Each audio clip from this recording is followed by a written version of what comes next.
So, a very good morning, dear students. And today we are going to begin with the short story Fritz, written by Satyajit Ray. Now, about Satyajit Ray, uh, the one thing that can be said is that he was a great filmmaker who received the Lifetime Achievement Award in the form of the Oscar, and also was a very famous storyteller or short story writer, and his two famous characters are very popular in Bengali short stories. One is the detective Feluda, and the other is a scientist whose name is Professor Shanku. So these two characters are legendary, and Satyajit Ray, in his lifetime, has made a number of films. So let us first try to read a little bit about Satyajit Ray and then begin with the text of the story. So in today's video, we'll basically have an introduction to the story, a brief outline of the story, and also know a little bit about the author Satyajit Ray. Now on your screen, I will show you the typical, you can say, typical illustration of Fritz. Now, Fritz was actually a doll, and the story is named after him. And this short story has in it a touch of the supernatural, and at the same time, it intrigues us, makes us think as to what could have actually happened when we reach the end of the story. It has a final twist at the end, much like the stories written by O. Henry, but with a difference, because there is a mystery, there is a sense of gloom, there is a sense of supernaturalism, and there is a sense of uncertainty in the story. So let us see first about the author, and before we move on to the author, here is another photograph of a doll which looks very sinister. As you can see, this is a doll actually, and these are all figurative ways of showing what Fritz actually could have possibly looked like. So this is a doll, and now we come to the famous filmmaker Satyajit Ray. On your screen you can see Satyajit Ray. He is busy with his movie camera, directing some film. So here is Satyajit Ray in the prime of his career. You can see him on the screen. Now let's read a little bit about Satyajit Ray. Satyajit Ray, Bengali pronunciation Satyajit Ray or Satyajit Rai. Satyajit Rai. We call him Satyajit Rai. It's written as I, but it's not Rai, it's Rai. So I will in fact request you to play the sound and listen to the pronunciation of his name from Wikipedia, from where I have taken these details. So you have here an option given with the sound icon, listen. So if you click on that, it will play the sound and you'll be able to understand the exact pronunciation. Now here we see he was born on 2nd of May 1921 and he died on 23rd April 1992. He was an Indian film director, writer and illustrator. He was one of the greatest filmmakers of the 20th century. So he is considered to be one of the greatest filmmakers, and he did not make commercial cinema. He made art films. He made films for intellectuals. To understand his films, you need to have some intellect. Otherwise, you may not find them interesting at all. And he would choose everyday subjects, simple incidents, stories from common day-to-day life of people, and he would make his wonderful films. He was an Indian film director. He used to write, and one very special thing about Satyajit Ray was that before shooting any particular scene of a film, since he was a great sketch artist, uh, he used to sketch the scene first in his notebook and then make things happen accordingly. So, this is something which no director, no filmmaker has probably ever done anywhere in the world. So, he was multi talented, as you can see. That's why he is called an illustrator. He was also a writer because he wrote wonderful novels and short stories for children and also for grown ups. He was one of the greatest filmmakers of the 20th century. Rai was born in Calcutta into a Bengali Kayastha family which was prominent in the field of arts and literature. Actually, Satyajit Rai's father was a famous author, Sukumar Roy, and his grandfather was also a very famous author who wrote stories for children. His name was Upendra Kishore Roy Chaudhary. So, you see, for generations, for 3 or 4 generations, it ran in his blood. He was born in a highly, you can say, literate family, and then family of authors. So, starting his career as a commercial artist, he was drawn into independent filmmaking after meeting French filmmaker Jean Renoir and viewing this particular Italian film, Bicycle Thieves, in 1948 during a visit to London. So he was widely acclaimed, a recipient of Oscar, recipient of Cannes Film Festival Award, recipient of Golden Bear Award from Russia, many in fact. So this is exceptional. Now Satyajit Ray, here you can see another portrait of Satyajit Ray. This was clicked in 1981, so on your screen. Now, Ray directed 36 films, including feature films, documentaries, and shorts. Shorts means short films. He was also a fiction writer, publisher. They had a family magazine for children which was published every year. So he was a publisher, illustrator, as I told you, sketch artist, and all the stories that he wrote, the illustrations were done by Satyajit Ray himself. Calligrapher, one who is able to write. Calligraphy is the art of artistic handwriting. So he was a calligrapher, music composer. So you can see how versatile he was, what a talented man he was. So music composer, graphic designer, and film critic. So he watched films and made by other filmmakers, and he gave his views and opinions about such films. He authored several short stories and novels, I already told you, meant primarily for young children and teenagers. Feluda the sleuth means detective, and Professor Shonku the scientist in his science fiction stories. And let me tell you one more thing. The very famous Hollywood movie by Steven Spielberg, E.T. the Extraterrestrial, is actually, the story of that particular film is actually based on one of Satyajit Ray's short stories for children, a science fiction story where an unidentified flying object comes down to the earth, and aliens come and meet human beings. So you can see that Steven Spielberg was also a good friend of Satyajit Ray, much junior to him, but the story of E.T. the Extraterrestrial, which was later adapted for the storyline of a very famous Bollywood film, Koi Mil Gaya.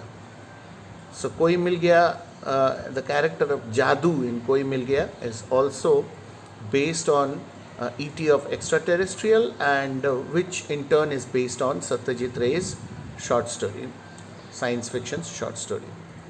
So these are the two most famous characters, Feluda and Shonku, Professor Shonku. He was awarded an honorary degree by Oxford University and many more awards like I mentioned already. So that's about Satyajit Ray. Now here on your screen you can see an aerial photograph, probably a drone image of the fort in Bundi, which is in Rajasthan. Bundi in Rajasthan is the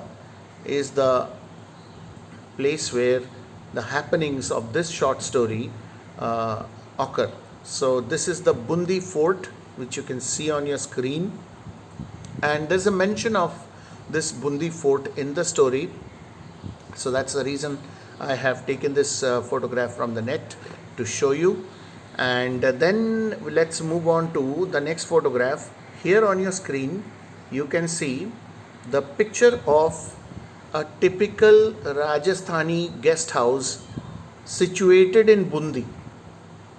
Now this is not exactly the venue of the story, but there is a mention of a guest house where in Bundi, where the characters, the chief protagonist and his friend, they go and stay for some time, and then they have some extraordinary experience. So just to give you an idea about what a guest house in Bundi probably looked like, you can see that it's full of intricate Rajasthani designs, and the room settings are also somewhat like that. And you can see an armchair, a rocking chair to be precise, inside the room too. And you can particularly observe the artistic way in which the room is maintained. So this is a picture of a guest house, and modern guest house, but there is a reference to a guest house in the story. So with that I think we complete with the introduction about the author and about this doll Fritz.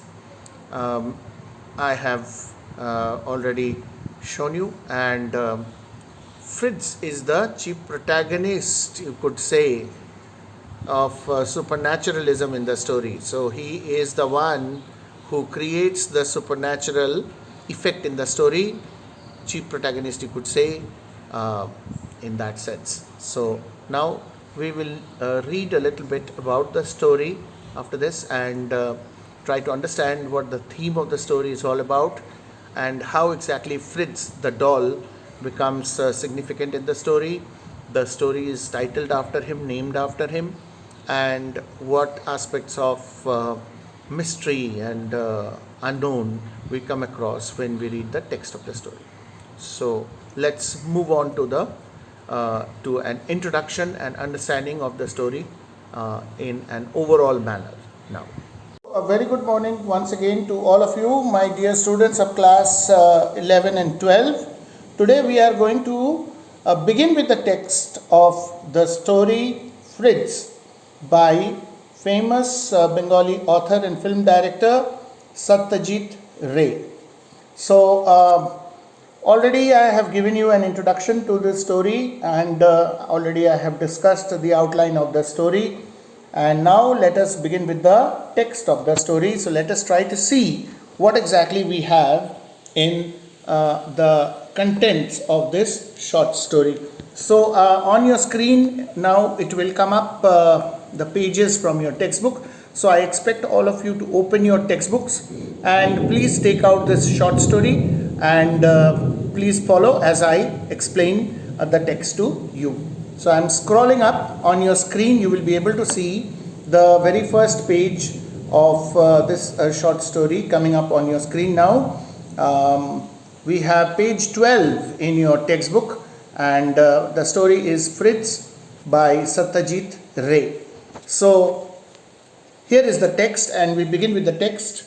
After having stared at Jayanto for a whole minute, I could not help asking him, "Are you well?"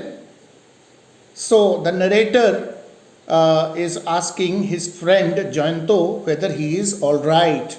I could not help asking him because From the looks of Jayanto, it seemed that he was not really all right. So he is asking him this question: are you well? You seem to be in low spirits today. So it seems that you are not in a very good, lively mood, sort of. So you don't seem to be in good spirits, rather, you have a very low spirit. So Jayanto quickly lost his slightly preoccupied air. Preoccupied means thoughtful. Jayanto was lost in his thoughts. He was in deep thought and gave me a boyish smile and said, "No, on the contrary, I am feeling a lot better. This place is truly wonderful." You have been here before? Which place are they talking about? They are actually talking about Bundi in Rajasthan. Jayanto wants to go there and he wants that his friend should accompany him. Didn't you know how good it was? So, you have been here before, didn't you know how good it was? I had nearly forgotten, Jayanto sighed. Now some of my memories are coming back slowly. The bungalow certainly appears unchanged. I can even recognize some of the old furniture, such as these cane chairs and tables. So, they have reached Bundi, and this is the conversation which is taking place between the two friends who have come for a trip to Bundi. Now, Bundi is a place where Jayanto had lived in his childhood, but he is coming back here after many, many years, almost 3 decades. The bearer came in with tea and biscuits on a tray. I poured. What did he pour? He poured out the tea from the teapot into the cups. When did you come here last? 31 years ago. So Jayanto is saying 31 years ago, that was the time when I came here last. I was 6 then. I was only 6 years old at that time when I came here. We were sitting in the garden of the circuit house in Bundi. So I have shown you the pictures of a typical Rajasthani guest house in Bundi. Now this is a circuit house in Bundi and they are putting up here. So they have come to Bundi and they are staying in this circuit house. We had arrived only that morning. Jayanto and I were old friends. Now going back to the past, that is whatever has happened before. So, Jayanto and I, we were old friends. We had gone to the same school and college. He now worked in the editorial division of a newspaper, which means Jayanto was a newspaper editor or a sub-editor, you could say. And I taught in a school. The narrator was a teacher and Jayanto was a journalist. Although we had different kinds of jobs, it had not made any difference to our friendship. So even if the jobs are different, their professions are different, it did not do cause any harm to their friendship. So they were still very much friends of each other. So although they were in different types of jobs, they were still very much friends of each other, and their friendship was continuing just as it was supposed to. So this is what the author is trying to say in this regard. So, we had been planning a trip to Rajasthan for quite some time. The main difficulty lay in both of us being able to get away together. Now, what happens is, friendship, as far as friendship is concerned, maybe there is no difficulty. Maybe there is no problem, the friendship can be maintained. But getting a common holiday together always becomes a problem. Why? Because the jobs are different, so the holidays will also be different. For a school teacher, there are vacations, but for an editor working in a newspaper, getting a few days off is always difficult, because newspapers are virtually brought out every day, and so there is hardly any possibility of taking long leave. So this was the problem. The main difficulty lay in both of us being able to get away together. That had at last been made possible. So somehow, maybe they had tried and finally they could make this possible. This was happening ultimately. Most people go to Jaipur, Udaipur or Chittor. Why? Because these are very renowned places, famous places, pink city, or like beautiful buildings, structures, things like that. When they go to Rajasthan, people generally go to these places, Jaipur, Udaipur, Chittor. But Jayanto kept talking about going to Bundi. Now his choice was a different place. Not very commonly heard of, not very popular as a tourist spot or as a spot visited by vacationers. So he wanted to go to Bundi because his childhood was spent in Bundi, so he wanted to go there. So with that we move to the next page. I had no objection for having read Tagore's poem, The Fort of Bundi. That's a very famous poem written by Rabindranath Tagore, and the narrator being a school teacher, he had read the works of Tagore and he had read this particular poem written by Rabindranath Tagore, The Fort of Bundi. I was certainly familiar with the name of the place and felt a pleasurable excitement at the prospect of actually seeing the fort.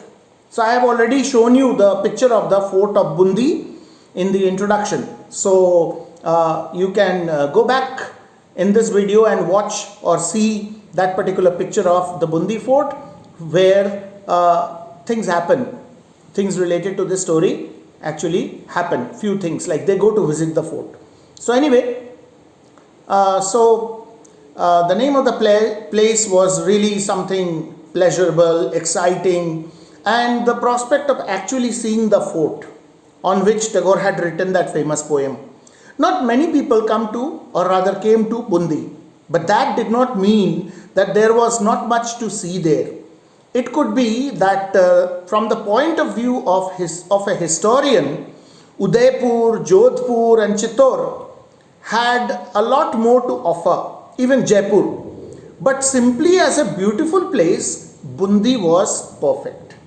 So Bundi was just a beautiful place. If you wanted to see a beautiful fort, and if you wanted to see the beautiful scenery of the hills, it's on the hills that this fort is situated. You have seen in the picture I have shown in the introduction. So it was perfect in that sense. However, Jayanto's insistence on Bundi did puzzle me somewhat. I learned the reason on the train when we were coming down. So when they were traveling by train coming to Bundi, I learned the reason.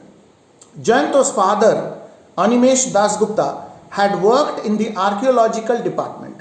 So Archaeological Survey of India is a very famous government organization, and Jayanto's father was probably an employee of the archaeological department. His work sometimes took him to historical places.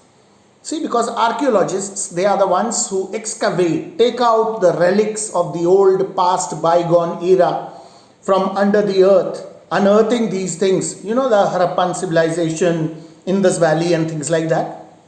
So an archaeologist generally does that kind of work, and that's the reason why sometimes his father went to such historical places, and Bundi was also one such historical place because the fort was situated in Bundi. So Jayanto had as a child come to Bundi. He had always wanted to return after growing up. Now, it's not that his father will be in Bundi forever, because if he's a government servant, he will be posted from one place to another, and that's exactly what happened.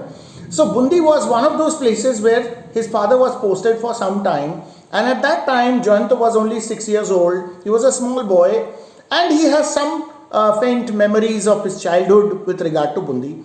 But after his father got transferred from Bundi, and then they went to different other places till finally maybe so many years have gone by, more than 3 decades have gone by, and now Jayanto is 37 years old, and he had always wanted to come back to his place of childhood.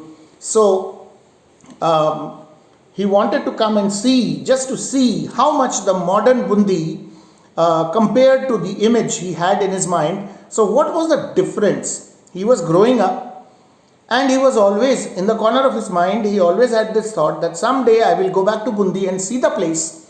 What has happened to the place after so many years? So the circuit house was really rather splendid. It was beautiful. Built during the time of the British, it must have been at least 100 years old. So it was an old building, a bungalow to be precise. It was a single storied building with a sloping tiled roof. The rooms had high ceilings and the skylights had long dangling ropes which could be pulled to open and shut them. So what are the skylights? Over the door, generally you have in your school also, there are these swinging ventilators which can be opened for extra airflow. So that is exactly what the skylights are. In old buildings, having the skylight was a very common thing because that was part of the old structural detail of any old building. So that was how the skylights were there. So there were rope attachments. If you pulled the rope, you could open them because reaching out to the skylights was impossible because the doors were much bigger and taller and higher than the normal doors which we have nowadays in our houses. And then the skylight was above the door. So naturally you required some rope attachment by means of which you could open and close them. The veranda faced the east. Right opposite it was a huge garden with a large number of roses in full bloom. Behind these were a lot of trees which obviously housed a vast section of local birds. So there was a lot of natural aspect governing these areas or rather this area of Bundi. Parrots could be seen everywhere and peacocks could be heard, but only outside the compound. We had already been on a sightseeing tour of the town. The famous fort of Bundi was placed amidst the hills. We had seen it from a distance that day, but decided to go back to take a closer look. The only reminders of modern times were the electric poles. So Bundi as such, it seemed that the time was standing still in Bundi, and the only touch of modernism or only touch of modern civilization were the electric poles. Otherwise, the rest of the things in Bundi had practically not changed at all in the past 3 decades. Otherwise, it seemed as though we were back in old Rajputana. So the olden days of the Rajput kings, the famous Rajputana, the streets were cobbled, means paved with stones. The houses had balconies jutting out from the first floor. Typical architecture of Rajasthan, small balconies jutting out of the buildings. So if you go to Rajasthan, if you go to these places, Jodhpur, Udaipur, Jaipur, Chittor or even Bundi, you can see such buildings and such architecture.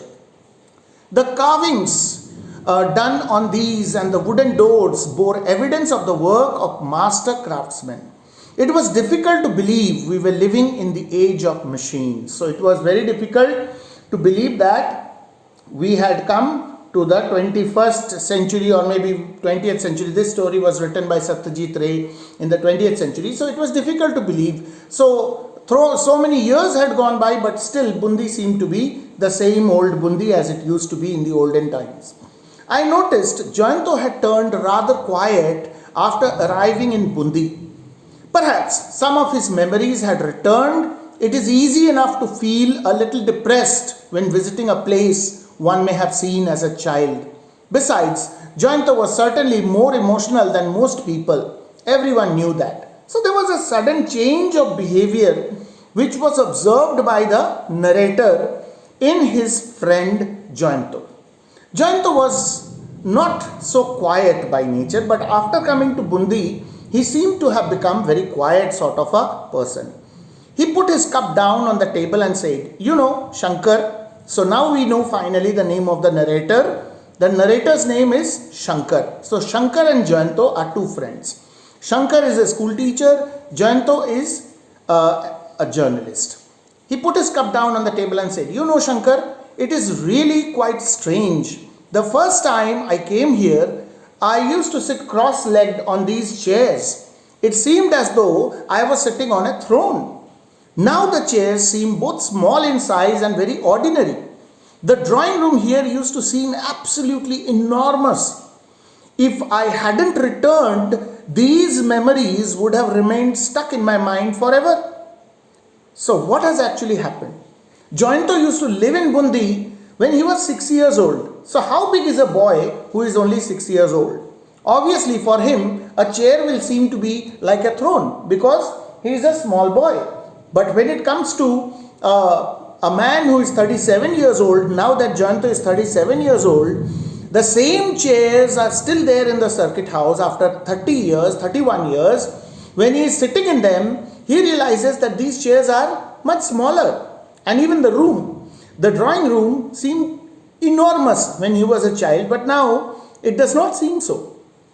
If I hadn't returned, those memories would have remained stuck in my mind forever. I said, yes, that's perfectly natural. As a child, one is small in size, so everything else seems large. One grows bigger with age, but the size of all the other things remains the same, doesn't it? So, most logically, being a teacher who can explain things, whose job is to explain, Shankar explains this to Jayanto. We went for a stroll in the garden after tea. Jayanto suddenly stopped walking and said, Devdar. Something came to his mind. Suddenly he said, Devdar. Devdar is the name of a kind of tree. Suddenly, why would a person talk about a tree? Name a tree. I stared at him. A Devdar tree. It ought to be here somewhere, he said, and began striding towards the far end of the compound. Why did he suddenly think of a Devdar tree? Now this was an intriguing question for Shankar. Why would his friend, after coming to Bundi, suddenly talk about a Devdar tree and then say that it ought to be here somewhere in this compound of this particular circuit house? There must be a reason behind it. A few seconds later, I heard his voice exclaiming jubilantly, yes, it's here. He has found it. Yes, it's here, exactly where it was before. Of course, it's where it was before, I said. Would a tree go roaming about? So, logically speaking, a tree cannot change its place even if, many years go by, because a tree is rooted to the ground. Jayanto shook his head impatiently. No, that is not what I meant. All I meant was that the tree is where I thought it might be. But why did you suddenly think of a tree? Shankar is puzzled. He is asking him. Jayanto stared at the trunk of the tree, frowning. Then he shook his head slowly and said, I can't remember that now. So with that we come to the end of page 14. So we have done the first 3 pages of this short story. We will be continuing with it again in our next video.